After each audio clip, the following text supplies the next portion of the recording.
104, Quint 104, Squad 111.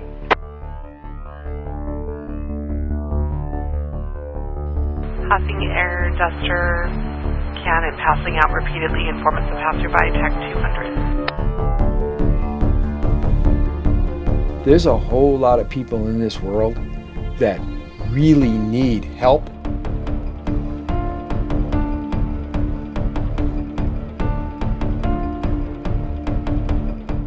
You know, what's really sad is so many of them, actually the majority of the people that need help are never going to get it for two reasons. Number one, they don't want it. Number two, they don't think they need it. And I guess there's a third. They don't even know how to go about it.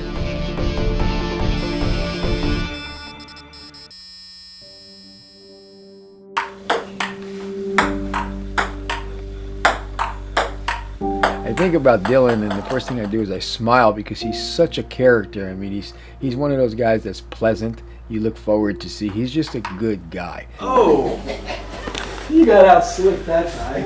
All right, I'm ready for it now. But what Dillon does is he complicates his world way too much. He thinks too much. He overthinks too much. And when he starts doing that, he kind of sets himself up for failure. I've been, talking to my sponsor, getting started on my steps. I might have to end up changing my sponsor to someone more local, but other than that, yeah, everything's been good. Is he doing good? Yes, but Dillon always does good when he's in a structured environment. What we're now trying to teach him is how to do good and structure his environment himself. I mean, just look at him. From when we brought him to Piru, I mean, it's just night and day how he acts. Now he can get along with everyone, socialize well, and he's part of the group here. You got 30 days now almost? Yeah, almost 30 days. That's so freaking cool. Yeah. How does that feel? It's scary. There's a lot of pressure. Actually, what's really the pressure? Staying sober? Staying sober, my family, you know what I mean? All of the outside pressure. I've been trying to minimize that as much as possible. Because he's a guy that really wants to do good, but I think he's afraid of success. I think, like I said, every time he's getting ready to do something that's good, he blows it. And then he feels bad, and back to the whole thing of majig of getting high, back to rehab and all that wonderful stuff. But again, I'm very optimistic. Let's see what he does. Bottom line is just don't drink and don't use no matter what. Surround yourself with people like this that are going places you want to go, not places you don't want to go. And do the right work, and you'll be fine.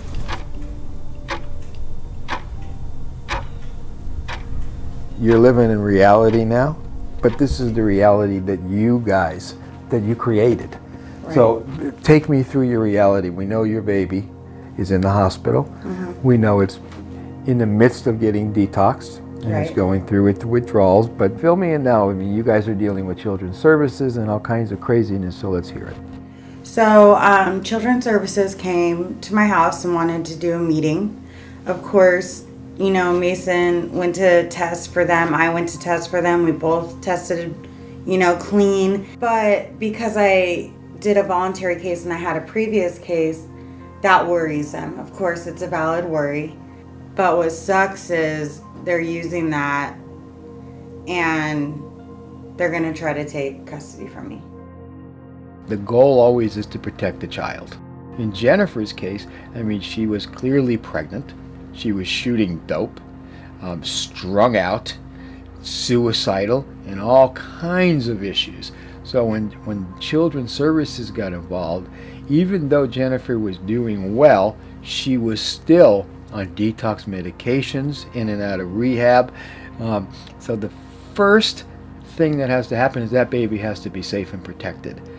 They are putting in a warrant to the court, pretty much saying that we want to take custody from the mother and give it to the father. So they're actually saying, I don't want to be blunt or rude, but they're saying you're unfit still. Right.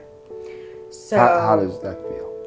It sucks because I know in my heart and my gut that I am, but I can't convince somebody that I am unless they're going to see it for themselves. So until they see it, and they feel like it's right.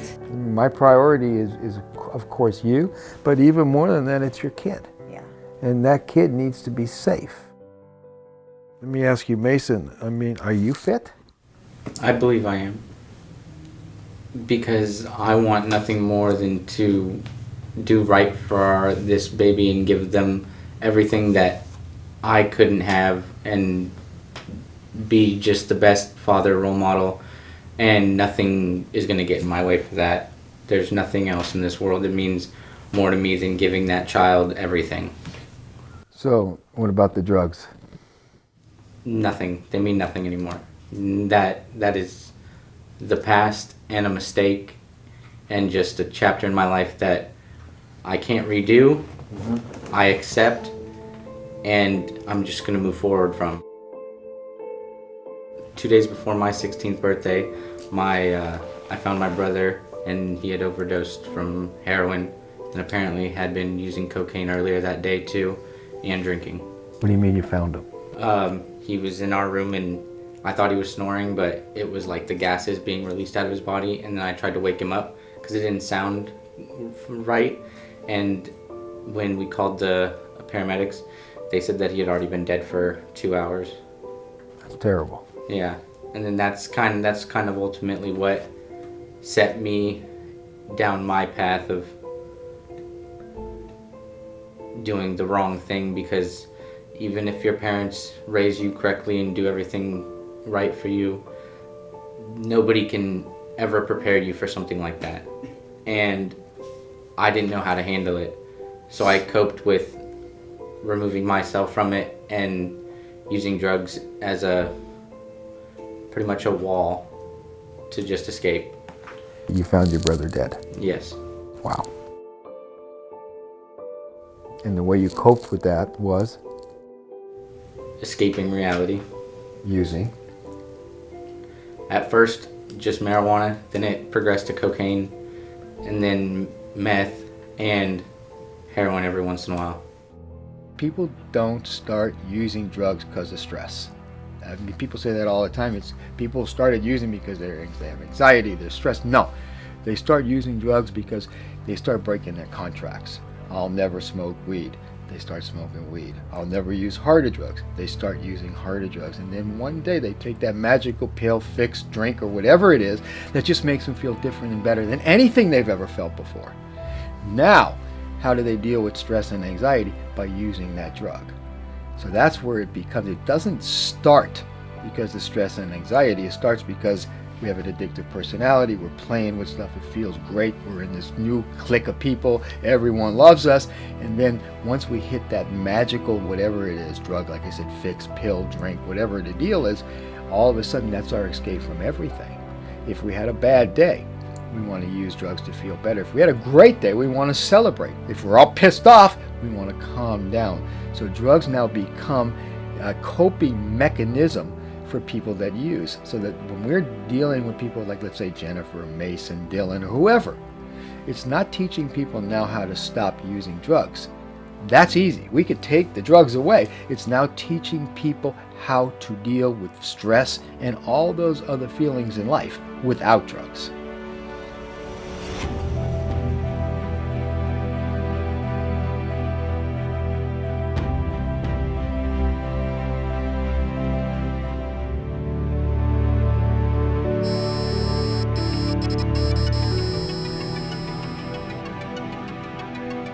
Didn't they Narcan you back?